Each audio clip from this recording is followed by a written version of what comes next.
Nous sommes réunis aujourd'hui pour cette vidéo afin de faire un petit comparatif avec des caméras thermiques. Voilà. Donc on a le modèle FLIR, hein, la caméra E6, et on a la nouvelle caméra de chez Wurth, la WIRC 3,2 pouces. Niveau stockage de l'appareil, donc FLIR a choisi de livrer cet appareil dans une caisse. Alors effectivement, ça protège très bien. Par contre, c'est assez encombrant quand même. Donc nous, on fait le choix habituel, hein, une petite housse de protection. On peut mettre le câble. Alors l'avantage, c'est que notre câble, c'est de l'USB-C. Voilà, donc c'est le même chargeur que les téléphones d'aujourd'hui. Hein, peu importe que ce soit un iPhone ou un autre téléphone, on est tout en USB-C. Alors que là, on est en micro USB.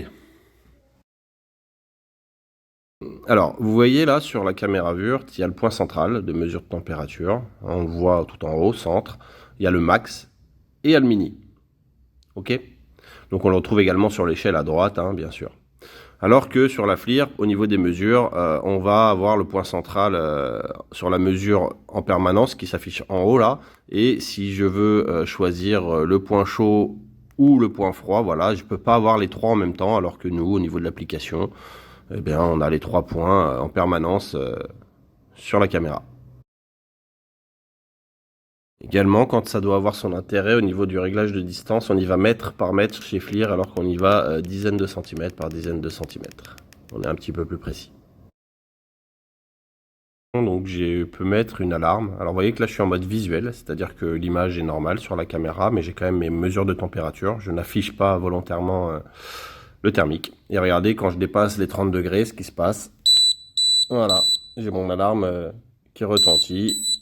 Donc ça me permet de me faire par exemple une recherche de point de température assez facilement. Ces alarmes-là se règlent sur un écran tout simple, activé auditif, le flash, parce qu'il y a également un petit flash. Hein. Il y a une lumière, une lampe de poche équipée sur la caméra. Donc savoir si c'est plus ou moins, hein, je définis ma température et là j'avais mis plus de 33,8 ou je peux faire moins de 33,8 par exemple dans un environnement chaud pour chercher les points froids également. Au niveau des réglages de la caméra, donc on voit que sur celle-ci, il faut que j'accède par exemple au mode couleur quand je veux changer et que je choisis, alors j'ai fer, arc-en-ciel, gris, seuil sous alarme et seuil sur l'alarme, ok? Donc voilà, j'ai pas plus de possibilités de réglage, hein, c'est déjà très bien. Donc au niveau du Wurth, j'ai pas besoin d'accéder aux paramètres. Regardez en haut par exemple, je me passe juste uniquement en thermique, en fusion, donc la caméra plus le thermique, le picture in picture, juste pour avoir une température au centre d'une image visible.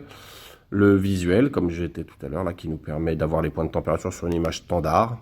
Voilà, donc je vais repasser en fusion par exemple. Et ensuite, quand j'appuie sur le bas, j'ai blanc chaud, Sopra Soglia qui est une des nuances de rouge, du noir chaud.